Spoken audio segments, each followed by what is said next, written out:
So I'll get right into it. Today we're talking about accessibility. You know, accessibility with websites. Why are we talking about this? Well, there are all sorts of different people who are viewing websites in different formats, in different platforms with different accessories. There's, the sight readers, there's the e-readers, text-to-voice things, and all of these people want to be enjoying websites equally, right?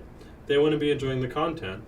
So the question that we're addressing today is, how can you format your website so that it is accessible to all? Like I said, that's what we're going to be talking about in today's episode of the BB&J podcast. I'm your host, John Lint. Let's get into it. So, if you're just like looking at a website on, like a desktop computer, you probably don't notice all the different things that can limit accessibility. And the same, honestly, is true. Well, you start to notice it with like mobile devices, because sometimes certain images aren't formatted properly. Sometimes the text or the structure just doesn't quite fit, the way it's supposed to. So when you have situations like that, it means that fewer people can access your content on different platforms, right? Something that your website needs to be is accessible to, people on their phones, to people on their computers, to people on tablets, to people using different devices that will help deliver your content, and there's standard operations and procedures you can do to ensure that and just get a better experience for everybody. Because, that's what we're looking for, right? That's the whole thing, is like, you want to make sure that someone who, maybe they have an impairment, maybe they're using a specialized device, maybe they have trouble seeing, that they can still get the most out of your content, because it presumably it's good and enjoyable, and they're going to get a lot of benefit and value out of it. So let's kind of get into what exactly that entails. The big thing is for people who have difficulty seeing or who are blind, there are tools they can use that will narrate the text of a site so that they can still get value out of that, still learn about it, right? So the best things that you can be doing are formatting your site in a way that if that tool goes through and it's checking it and it's reading everything out loud, it will be logically coherent. So I want to talk about, in that vein, best formatting practices. Because beyond just like the more kind of, I guess you could say, more advanced accessibility, you do need basic accessibility in your platform, in your website, right? If you have a website, you need to make sure that everything scales well, that if it looks good on one platform, it also looks good on the other, right? That the tools you're using, that the images you're using, that the text you're using works and is functional in these different platforms. There's a lot of different ways to do that, but the most important thing is that you do it,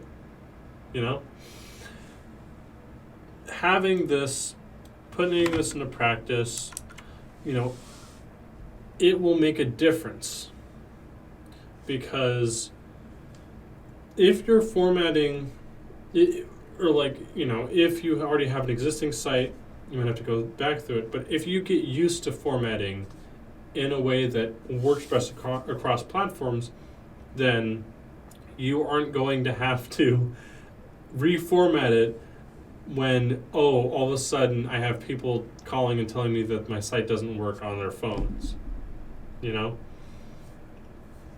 There's a turn of the phrase that I always like, and I think really does apply with programming, which is measure twice and cut once.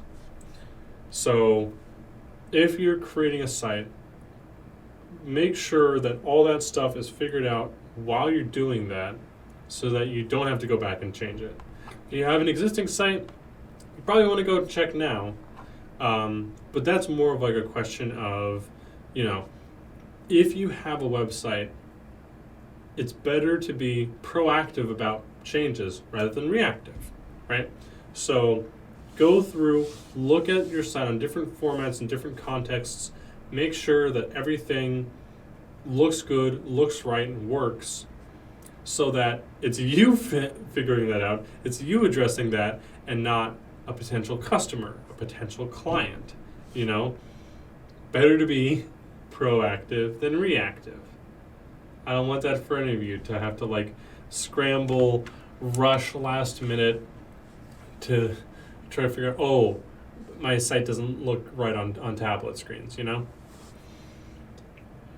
And when you're improving the accessibility, you're making sure, once again, that all the people who could benefit from your content, who could potentially be a client, potentially be a customer, who can be a subscriber, whatever you're trying to do with your website, can get it, right?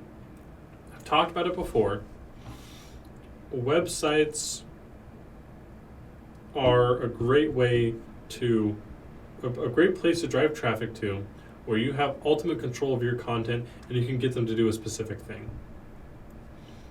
Part of that ultimate control of your content is control of formatting, is control of accessibility. So if you're not doing that, you're leaving, engagement on the table. Because who is, the platforms you're trying to pull them off of. If you're trying to drive traffic from Facebook to your website, for example, Facebook knows about this stuff. Facebook is optimized for mobile. Facebook is optimized for web. Facebook is optimized for desktop. It's optimized for tablet. It's optimized for e-reader. It's optimized for all of this stuff.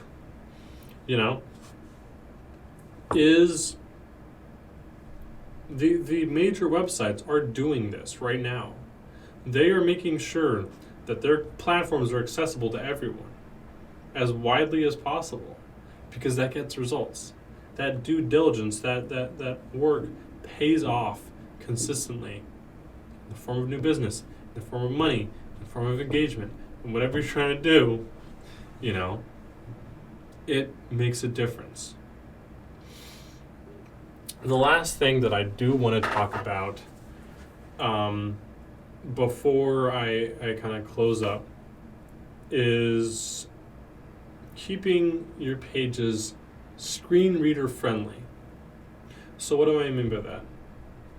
When you have I kind of talked about it before, but the actual thing is called a screen reader, and it looks at the page and does its best to read it and then speak it, or say it to someone viewing. Or you can have screen reader mode, where it takes all the graphics and whatnot and just turns it into simple text, which, especially for people with slower devices, makes it a lot more accessible. All the images and graphics you have, great, but some people won't be able to view them or engage with them, and you have to make sure that your website is accessible and gets the job done for those people, right? So the number one thing I'll say, and I would definitely consider the top 3 things you need to be doing for your website to make it accessible. But one of those things is adding alt text to your images. If you have an image if you have a video embed or what have you, you need to make sure that it has alt text. So what are you talking about here? Alt text is the text that's provided in case something happens, the image doesn't load, or the image isn't available for a user. They will have text describing what that is. So for a screen reader, alt text is invaluable. Make sure you're using it. But alt text is really invaluable. And if you're including it in when you're uploading these images, putting them on your website, putting these graphics on your website, then you are guaranteeing that that your website is going to be more accessible to more people. More people are going to get the content that you're trying to deliver, and it's more scalable. I mean, also, if something crazy happens and, the image isn't accessible, you'll have something there rather than just this big ol', image not available or whatever. So if we're talking about like takeaways of 3 things you can do that you should be doing to make your website more accessible for more people, first I would definitely say is alt text. Make sure all your images have it. The second is take a look at the website on different platforms and make sure that it works on mobile, it works on desktop, it works on tablet, etc. Because that little bit of due diligence is going to make a difference, as with all these other things. Last thing I'll say is just make sure that things like scale well. Beyond just like, do you have a customized thing for mobile? Do you have a customized thing for desktop? Make sure that